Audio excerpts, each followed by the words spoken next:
Well, I woke up one morning recently and decided to choose the route of chaos with our curriculum.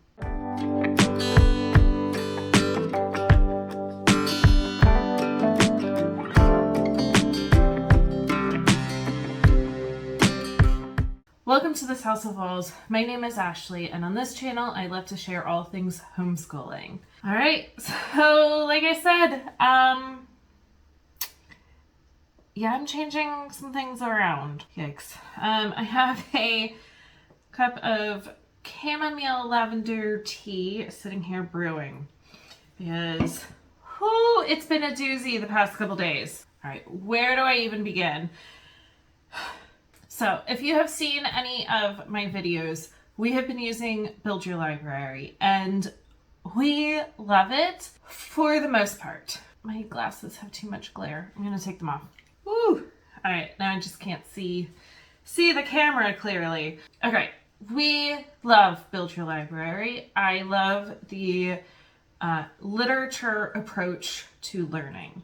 I think that my kids learn really well, and there's so many amazing resources that we can pull in and learn from. Cat has joined me. She's right here. You can't see her. So now we have made it a third of the way through our school year. We have finished week 13 and we school for 36 weeks. And I think that there have been some amazing things that we have used with Build Your Library. Something that we are missing is kind of together learning. We really had to separate the past year and a half because one of my children just needed to go off and do his own work. So that was great that he was able to do that. He has come a really long way. And so we've been able to incorporate like writing as a group subject again. And it has been so amazing. I definitely miss doing those group subjects. Another thing that I am just finding is that the 5-day-a-week program from Build Your Library and trying to squeeze it into 4 days has been a lot.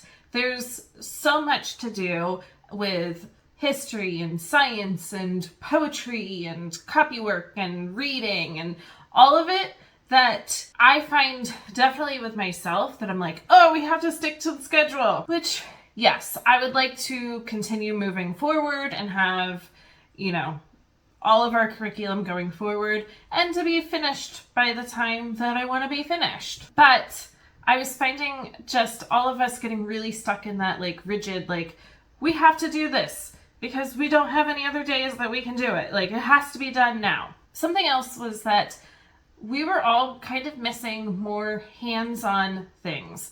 A lot of the literature things, you read something, you might write something down, you might have a worksheet or a map that you can fill out, but that was kind of it. And so I wanted the opportunity to maybe dive a little bit more into something. I hope that this is all making sense.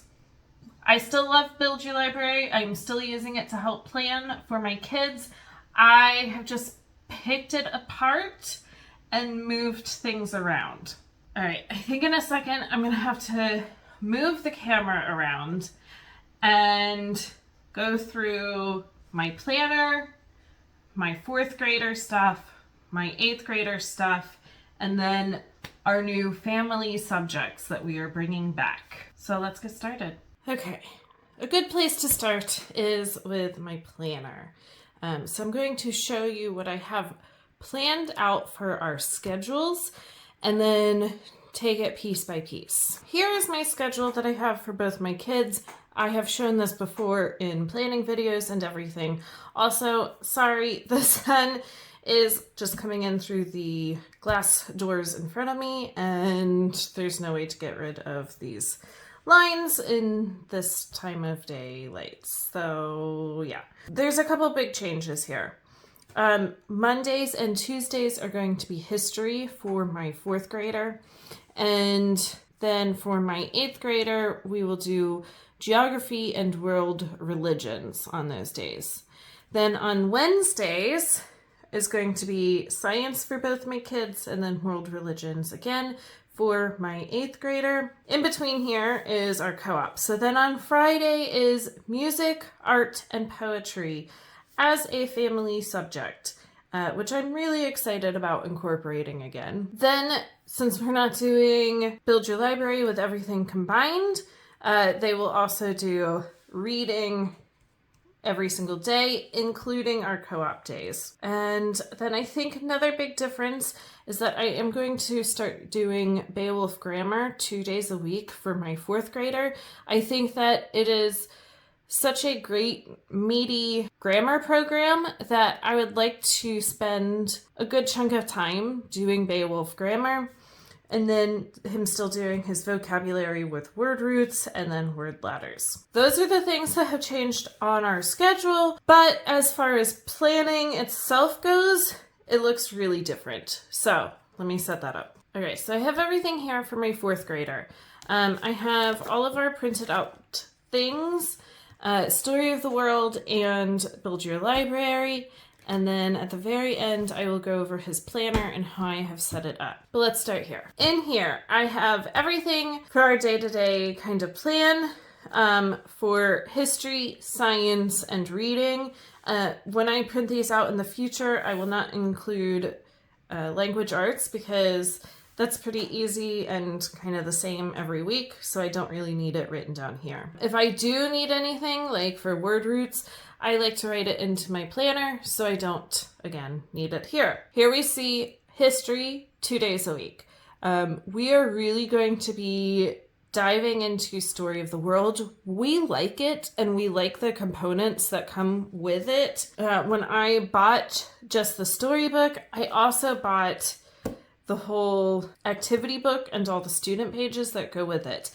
And we use a lot of this, and there's so many amazing like book ideas and activities, everything in here that I really want to use more of. So you can see here, on Monday, we're going to read Story of the World, Chapter 15, Part 1 and 2. There's a book that if it's in from the library by the time that we are doing this, we will read, and then we're going to use Build Your Library for the timeline dates. There is also coloring sheets that go with Story of the World, and so over the 2 days while we are listening to Story of the World, he can sit here and color. So then Tuesday, Story of the World, Chapter 15, Part 3, and then there's a map. We are going to... Oh yeah, this is another library book about being a colonial printer. That should be fun. More timeline dates, and how to speak like a Quaker. So then that's it. We're done with history for the week.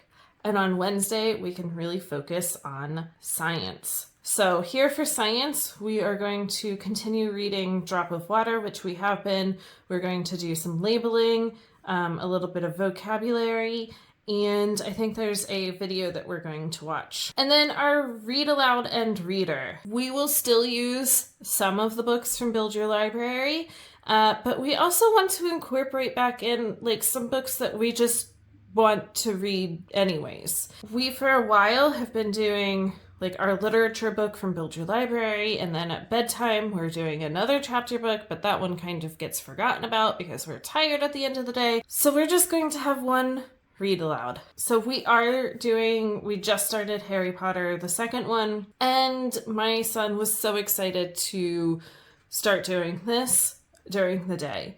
So we're going to do that. Then he is reading I Juan de Pareja, and he's really enjoying that. That was planned from Build Your Library, and so he is going to continue doing that. And then behind the paperclip, I have any activity pages that we will be using that week. And then I have the same setup for week 15. So again, doing history on Monday and Tuesday. This, instead of using Story of the World, we're going to use the Usborne World History Encyclopedia in the pages that go with it and the links, and just having fun and kind of diving a little bit deeper into Story of the World. Science, for next week, we are going to actually start our study of the periodic table. So we're going to read a couple pages from a periodic table book that we have. build your library. There's a video. And then I have found, and I haven't found it yet, let me go grab it. So this is where we are definitely incorporating some extra things and not just like book sources.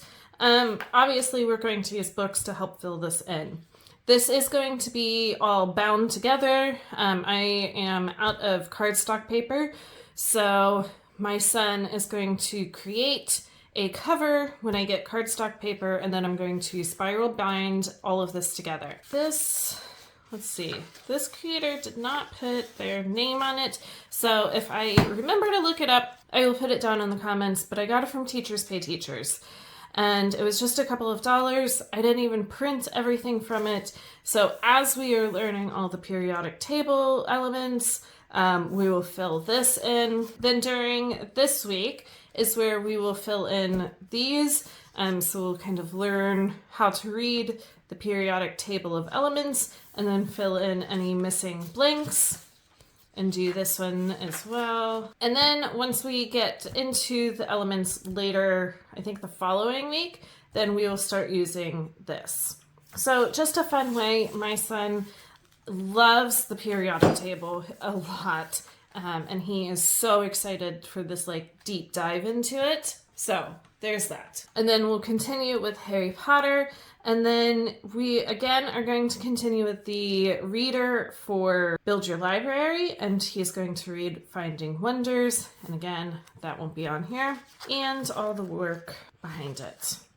So these all come with Story of the World, and so I was just able to use those. And then again, with week 16 and week 17, I am also making a list down at the bottom of supplies that we will need for that week. Definitely kind of picking apart Build Your Library and adding more stuff in, and just making our schedule a little easier. You'll notice we don't have any main huge subject here on Friday, but that's where those family subjects are going to come in, and I will talk about that after my 8th grader. And then this is how I have set up my son's planner for on Monday. So we always do morning books. That's just time that my oldest son is still getting ready in the morning, and so my youngest and I come back here and start some morning books, usually a chapter book, some reference books, things like that. Writer's Workshop, WW, so that's our writing program, and we all do it together. And then we break off, and so my son will do handwriting, Beowulf's grammar, math, and then his reading and his history. He likes to do this kind of bulk work at the end so that he feels like he's moving through subjects quickly during the day. All right, here is for my 8th grader. Here is his Build Your Library. I am not picking it apart as much as with my 4th grader, kind of really sticking to it. There are some reference books that I am kind of taking out a little bit and downsizing some videos and things like that, because some of these subjects we are squeezing into, 1 or 2 days. So there's that. Then to look at his planners. So here we have geography, because he doesn't do history for this level, he does geography. So he has physical geography and then human geography and the things that go with it. Something that we are adding in is, a little bit more activities. And so he has an ocean currents worksheet. This is what it looks like. I found it on Teachers Pay Teachers. I think it was for free. And so he will look at all the currents and answer the questions for it. And then on Wednesday, he will do science. So he's going to continue. I think actually this week he's finishing Crow Smarts. No, next week. Okay, so he'll read some of Crow Smarts, do our animal encyclopedia, and then he's going to do the Build Your Library Animal Research Organizer, and so there's that. World Religions does not take as much time, and so we are going to be doing it 3 days a week after whatever subject, the main subject is finished. Then he'll move on to World Religions. So Monday and Tuesday, he'll read the Usborne World Religions book. And then, then he will do a profile sheet all about Christianity, which is back here as well. So there's that. Our read aloud, I forget what we were, that's right. We had kind of an extra week because we switched to the graphic novel of Watership Down.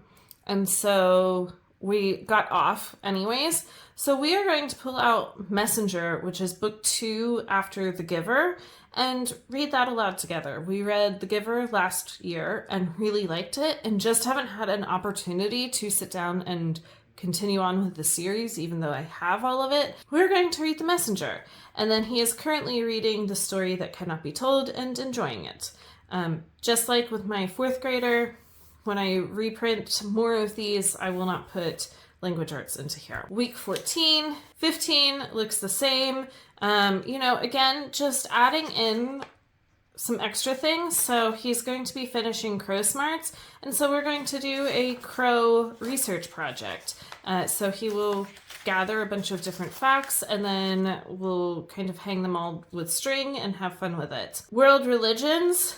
We're going to be reading about like Greek mythology. So he's going to create Greek god trading cards. This one is written, so this is created by Mandy Truscott at Truscott Teaches. So this was on Teachers Pay Teachers. So just, adding in these kinds of extra fun things. He will also be finishing studying Europe, and so I want him to do like a big final map. Week 16, same kind of setup, just kind of adding in some extra kind of stuff. So we'll be moving on to Asia, so I have some plans for him to do with those maps, learning about atmospheres, and oh, that's right. He'll be reading about reptiles, so he's going to do a little research on reptiles. And week 17, again, same setup, extra worksheets.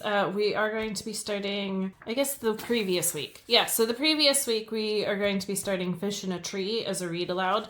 And so we'll be finishing that. And then we'll be getting into some Christmas books. And then I'm going to have him start reading I Am Malala, which again is a planned book for Build Your Library, and I think that it's so important. So he's going to read it. Now, let me show you his planner. So this is very different. Actually, let me pull it out. So he's always had this planner this year, and it would just be extremely basic, like Build Your Library, without any extra details, because then he would get this whole typed out thing that has all of the Build Your Library stuff in it. So he's not going to be getting this anymore because we don't have this kind of setup. So all of his details will be put here. Monday, he's going to do writing, and then he'll do geography. He's going to do an encyclopedia and the pages, watch a crash course, and do an extra worksheet, and then do world religions, the reader things, math, sentence diagramming, and handwriting. So all of his information will be here. He will have to come to me to get like the worksheet and stuff like that, but that's it. One last thing that I wanted to talk about. So we've been using these notebooks for all of our Build Your Library stuff. It hasn't gone how I wanted it to be. Like I wanted it to, you would open it and it would have all kinds of amazing activities, really kind of notebooking in here. Especially for my 8th grader, we're just gluing in pages every single day. And I thought, well, that's kind of a waste. That's not really what I want to use these notebooks for. My younger, again, a lot of just kind of gluing these things in and then kind of incorporating like copy work and some other things. So we're going to change this. We'll still hold on to these. My youngest definitely likes to look back and see kind of stuff that he has done previously, but we're going to use binders. I think that this is just going to be the easiest way for them to easily put their work into something and be able to hold on to it and look back and flip through stuff. So right now I just have some loose leaf paper into here, but once they start doing activities and things, they'll be able to put it in. All right, I'm gonna take a sip of this. And let's talk family subjects. This is where things have really changed. Yes, my kids were doing art and poetry with Build Your Library, but not quite to the extent that we were wanting to do. And then I would love to do music. Just kind of more like music appreciation and learning about music and different genres, everything like that. So that's what we're gonna do. Again, down here, I put our writing curriculum. I'm not going to do this next time because I usually put it into my planner and that just is easier. Fridays are, I don't know what we're going to call them. Our family subject day, definitely. So we're going to start with music, and I found this curriculum. It's called Squilt. It's super quiet, uninterrupted listening time. I don't believe that everything is secular in this, so just a heads up. But I really like the layout of it. And so we are actually going to be starting with a unit called Meet the Instruments. So I just have it into here. So this one, I haven't printed everything out for it because, again, I ran out of cardstock. But these are just little flashcards of meeting the instruments. So here we are going to meet a symphony orchestra, so we can read about it on the back, and the conductor.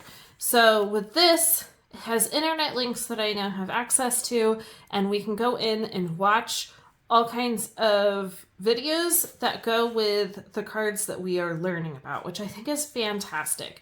So this is the first one, is just a basic, like, what is a symphony orchestra and what is a conductor? And then I have split them all into instrument families. So here we will do string. So again, we can use all of these, which I think is amazing. And then again, all kinds of internet links so that we can go and hear these instruments actually playing. I think it's really, really fun setup. I'm really excited to just kind of bring this into my kids' lives. So we'll go through all the different ones. This is just something that I printed out, and I can make copies as needed. So if we're listening to an orchestra, I can print these out for my kids and they can write down for dynamics, rhythm, tempo, instrumentation, and mood. Also the title of the song and the composer. We are going to be doing this for about 2 weeks, and then we're going to pause on at least this portion because they also have Christmas carols, which I think are so much fun. As a kid, I had a book all about Christmas carols, and so I think my mom would sing it to me once or twice, and then I would go through and read the music and learn all the Christmas carols, and it's so fun to know. Obviously not secular, but in our house we celebrate Christmas, and so Christmas carols come with it. So they have, I think, 3 different volumes of Christmas carols. I just bought Volume 1, and in Volume 1 we are going to spend 5 weeks, so a week for each song, learning all of these different songs. So again, here's that page that I can print out and we can use as needed. Draw what you hear. So I think that this is so cool, and again, there's all kinds of things online that we'll be able to click on and listen to the music.